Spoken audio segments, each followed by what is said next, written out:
Thanks for clicking. The Financial Consumer Agency of Canada, the FCAC, just released its much-anticipated guidelines to help struggling mortgage borrowers. Well, it's about time. The move was first outlined at the release of Canada's budget back in March and seeks to offer a guideline for federally regulated financial institutions, mainly the banks, when dealing with mortgage borrowers in exceptional circumstances. Finance Minister Chrystia Freeland took time out of her speech on Wednesday to tout the guidelines. The guideline published today is intended to protect Canadians by ensuring their financial institutions treat them fairly and provide them with the tailored mortgage relief they need. Yet it's not clear that these guidelines will have the massive impact that many are anticipating, and it's further unclear as to how these guidelines will be implemented. So what I want to do today is go over the guideline, taking a look at some of the directions being provided to Canada's banks, discuss some of the questions that remain unanswered on implementation, and then go over what to look for next. June's real estate data is starting to trickle out from the local boards, and we'll obviously have an update out on that data on this channel. Click like and subscribe if you want to get those updates, but for now, let's get into these guidelines.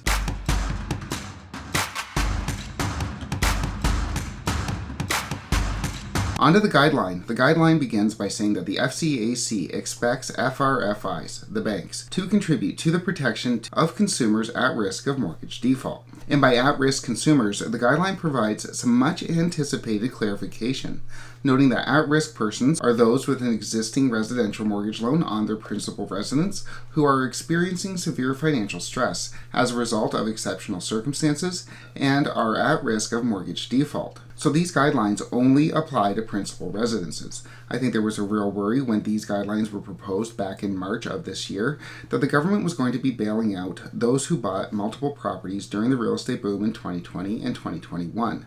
Yet, looking at this guideline, it doesn't appear as though that is going to be the case. All your dreams, yes.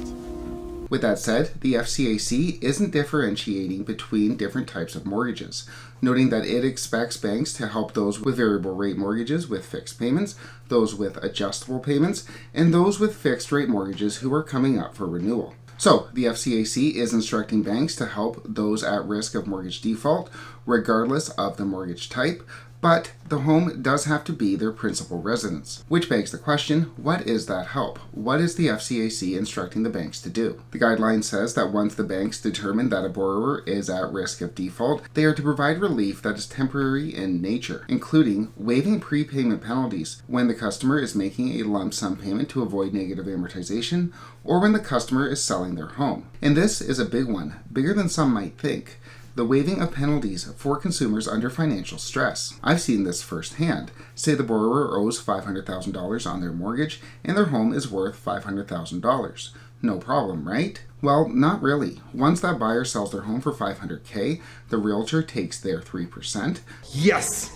The lawyer gets their kick at the can, the bank has their fees, not to mention their major penalty, and the home seller can very soon find themselves $50,000 short of that $500K that's owed on that property. And as such, the home seller does not sell the home as they can't afford the fees, and the home ends up going power of sale anyway. And then multiple fees are tacked on after that. Storage surcharge, additional overcharge. So this part of the guideline could actually go a long way to helping distressed buyers get out of their financial obligations without putting overly too much stress, too much burden on the taxpayer or on the banks. And the FCAC is also instructing banks to waive internal fees for a limited period when these relief measures have been activated. I think what this is a nod to the banks not to be charging fees for activating these relief measures. And finally, banks have been instructed not to charge interest on any parts of the mortgage loan that has been negatively amortized. And we've talked about negative amortization before on this channel. When holders of variable rate mortgages with fixed payments make their payment, but it's not enough to cover the interest portion of that payment, the difference gets tacked on to the principal of their mortgage loan.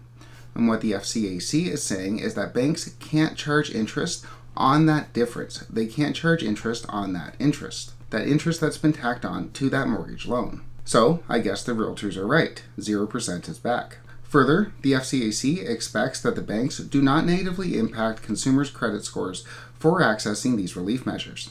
That seems fair.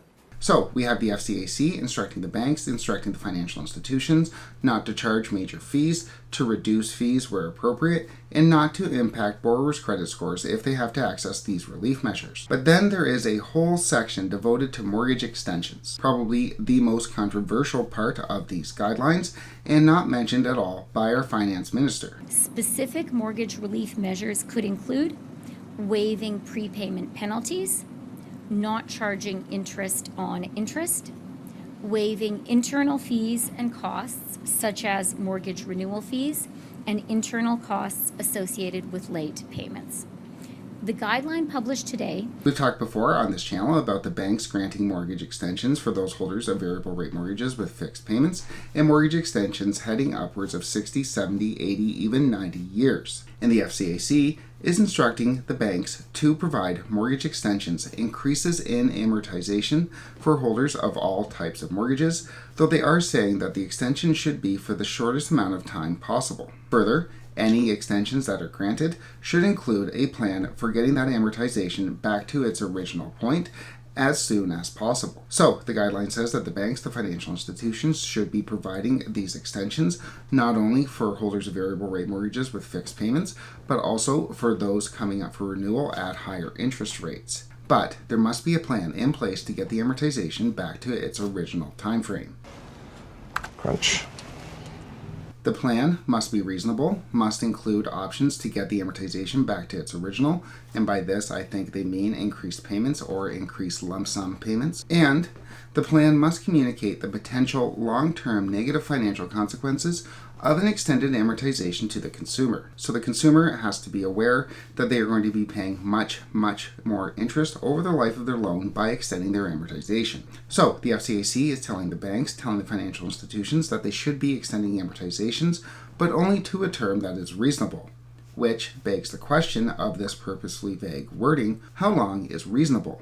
Left to their own devices, as we've seen, banks are extending amortizations all the way up to 90 years. Is that considered reasonable? The FCAC doesn't say. With that said, it does note at the beginning of the guideline that the guide should be read in conjunction with all applicable legislation and regulations. And by this, I think the guide means OSFI, Canada's banking regulator. OSFI has already been adamant, they've already been warning of the risks associated with extending amortizations longer than 30 years, and it's not clear as of yet that they are going to be on board with these extended amortizations. And I would certainly be surprised if they allowed the banks the leeway to extend these AMs as long as they want. You're weak, you're out of control, and you become an embarrassment to yourself and everybody else. So while these guidelines are directing the banks, are directing the financial institutions to extend amortizations, extend the life of these mortgages, these guidelines cannot conflict with OSFI. The banks are still under the jurisdiction of their regulator, and this guide is very clear that this guide should be read in conjunction with anything that comes down from other legislation, with anything that comes down from OSFI. Given that OSFI has been adamant that the banks tackle these longer amortization periods sooner rather than later, and has been adamant about the risks of these longer amortizations, it's not clear that OSFI is going to allow this to continue. It's going to allow this to continue ad infinitum. But even if OSFI does allow it, which I doubt they will, but even if they do, it's still unclear how these amortizations are going to be implemented. Is a 50-year amortization reasonable when buyers can only get a 30-year amortization? How long will it take before the usual suspects start convincing home buyers to buy on a 30-year amortization, and they can bump up to 50 if it proves unaffordable, if the home proved too expensive? Yeah, he got me. There's a reason why, after the financial crisis and up until now, Canada hasn't allowed amortizations of greater than 30 years. They're risky. So, all in all, we do have some measures coming down from the FCAC, which should allow borrowers to get out of their properties if they need to, without paying massive fees to the banks. With that said, we also have some measures coming down, like the extended amortizations, which are unclear at best. It's not yet clear how they will be implemented, and it's definitely not clear that OSFI, Canada's banking regulator, is going to allow it ad infinitum. With that said, I wouldn't be surprised if an update from OSFI came down over the next few weeks in reaction to these guidelines. We'll obviously have an update out on anything coming down from OSFI on this channel. Click like and subscribe if you want to get those updates, but for now, thanks so much for watching.